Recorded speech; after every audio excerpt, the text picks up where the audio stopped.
Okay, we get a little bit of fun music to go with a little bit of a fun kind of build. So this is the strength build. You've seen it before if you've watched any of my stuff. And lately I've been on a flail kick. So we're doing poison mist on the flail.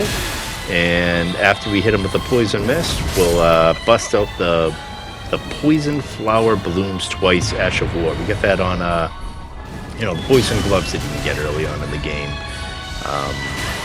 And in theory, this should be a cool little combo, something kind of flashy and fun. And so that's why we got this going on in the background. But if they're not poisoned, you can see there the Ash of War doesn't do a ton. But it's something different to try. I like to mix things up and see what we can do, if we can make something fun or interesting happen. This guy's hitting me with the Prelate's Charge. Love that Ash of War. Don't see it too often. Guy's just trying to be he's trying to be the guy.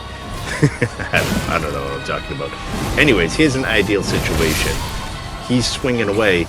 That Ash of War, you kind of jump up in the air and back off for a second, and then you dart in. And you saw it did a good amount of damage there because he was, in fact, poisoned that time, unlike when I tried the first time.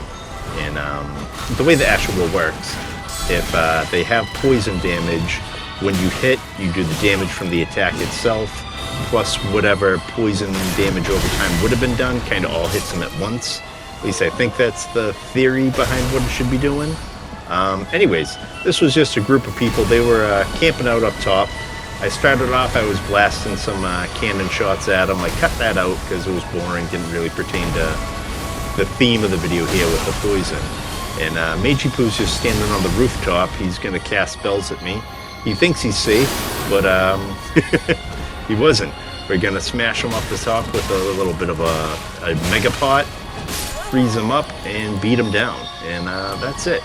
The flail is not the best weapon, but it is fun. Now, this guy here, he had himself a cool little build. He was a solo host. He was doing some kind of perfumer cosplay. You'll see on his name when I zoom in. But I saw that. I figured he was going to be doing something fun. So rather than using the axe, which is, I don't want to call it OP, but it's very strong. So anyways, this guy's got more of a cool build. I don't want to put out the, the mega hits and just, try to kill him in 2 hits, especially if he's having fun as a perfumer. I'll have fun as a poison flail guy.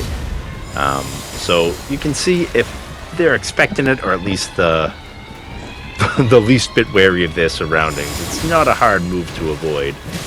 Unfortunately for him, the poison's already doing its job, and a couple attempts I had, even though it wasn't successful, you get the gist of what we're trying to do here.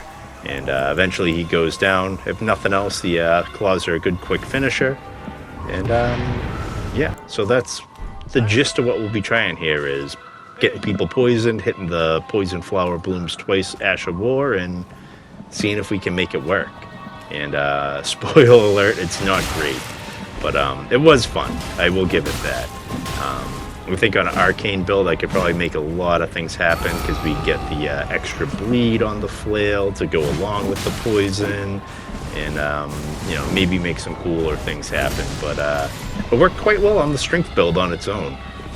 You hit someone with the poison mist, the swing, and 9 out of 10 times they get poisoned pretty much instantly. This guy here was another solo guy. I don't know what he's doing. He seems to be looking for fights. So I just decided to use all the flails. So we got the original flail Ash of War. We got this one with the wild strikes is always effective. And yeah, so flails not great but fun. Now this one here is a little more dangerous of a fight. And as much as I try to make the flail work, sometimes you get the over-leveled guy, you get a little bit of projectile spam, and you gotta know when to tap out. So, even though the flail can be fun and it can be effective, if you find yourself in a bad situation when you're trying to do something that's not, as strong as it could or should be, don't be afraid to switch back if you get enough of an opening to get away and mix things up. So here they're gonna start, the big projectile spam, and it's time to tap out and bust out the axe on them.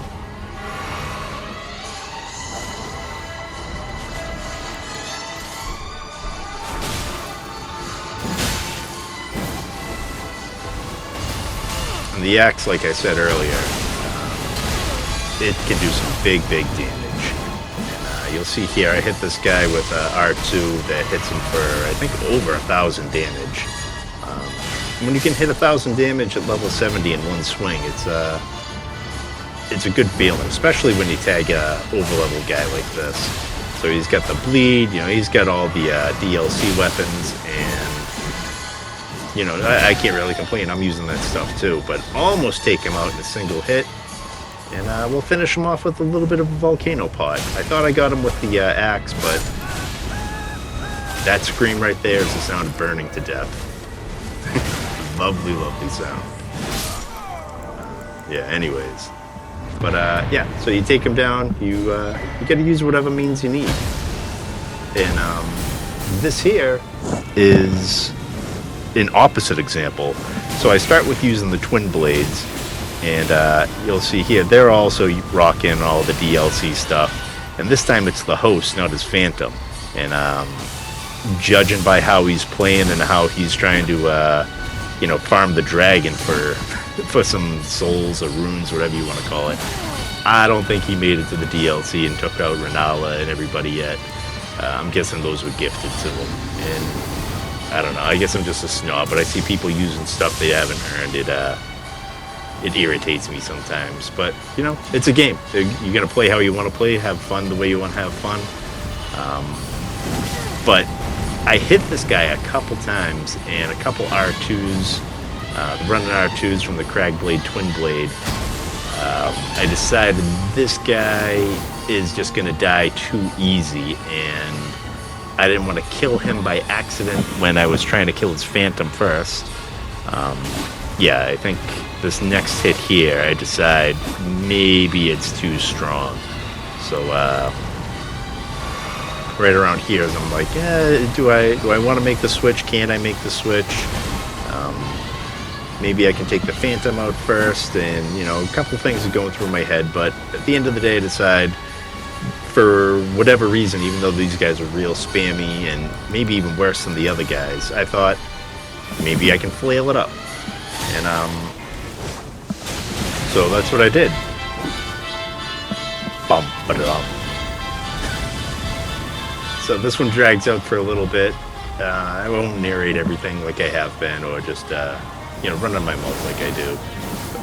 You did not earn that Renala sword. But so we mix it up here. We get a couple spell parries, things like that, and eventually you'll see that it's good that I got the poison on this guy, because sometimes it's a war of attrition.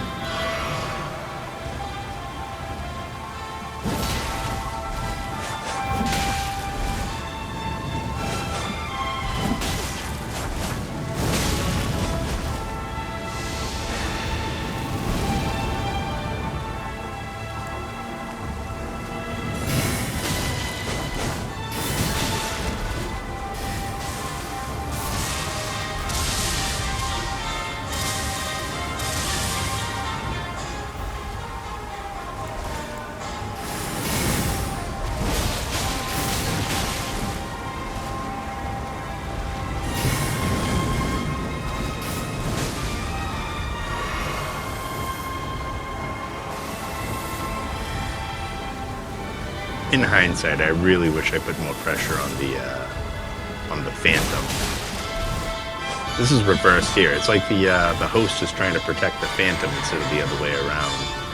But the dude goes through so many spells, and he had to be running low on FP and everything. But you never know. A high-level Phantom, he got that huge mana bar, and maybe he had more than I thought. I don't know. But I feel like had I pressured him, maybe I could have taken him out.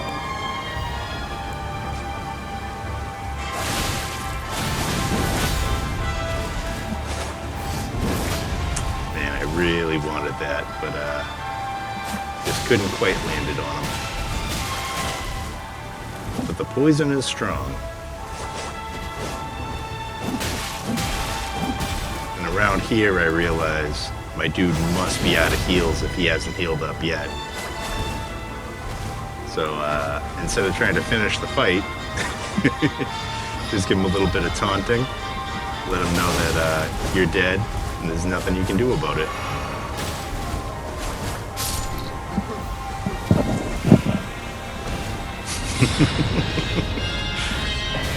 Always funny to watch him waste away.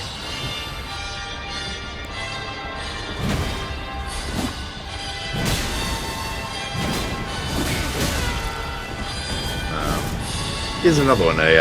Again, I was rocking the twin blade. Got the big charge too. Take this guy out, one big hit. After that, we can relax a little bit. And the host isn't too much of a threat here. And I wanted to try something. And you see, you know, he's got the Bloodhound Fang. He's super easy to parry weapon. So I go to the untouched flail.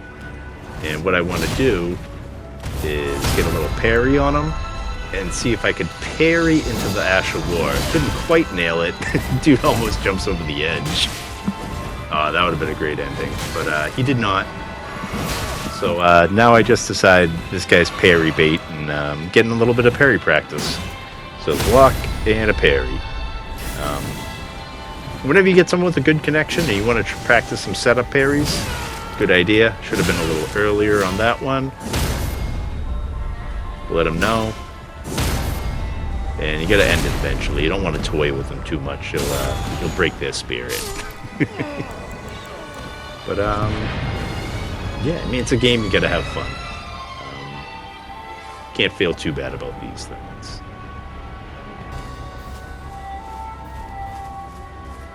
And this is another long, drawn-out fight with someone who's over-leveled, and then you got a mage in the background, and we'll see what we can do.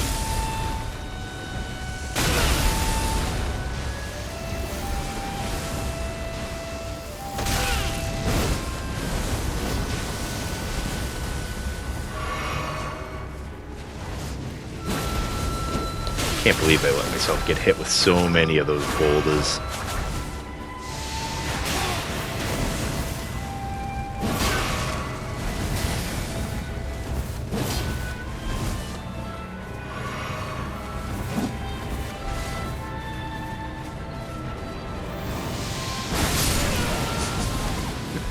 Not a good trade.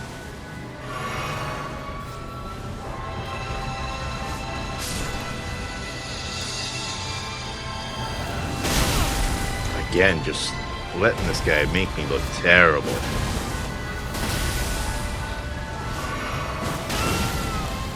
Sometimes you get a little too hyper-focused on trying to, you know, land your specific combo you're trying to do or whatever. But then it'll pay off. You get that nice hit.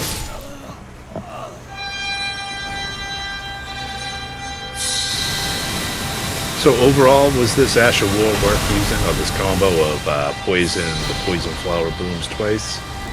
I don't know. I had fun. And I think that's all that really matters. Is it effective? Is it good? That's very questionable. I would say no. But, you know, it did make for a couple cool moments, so I'll take it. Because that's what it's about. It's about having fun and enjoying yourself. So always good to mix it up. Anyways, I hope you liked it. Maybe you learned something about the Ash of War, maybe not. But anyways, thanks for watching. Take care of yourselves and have a good one. Later.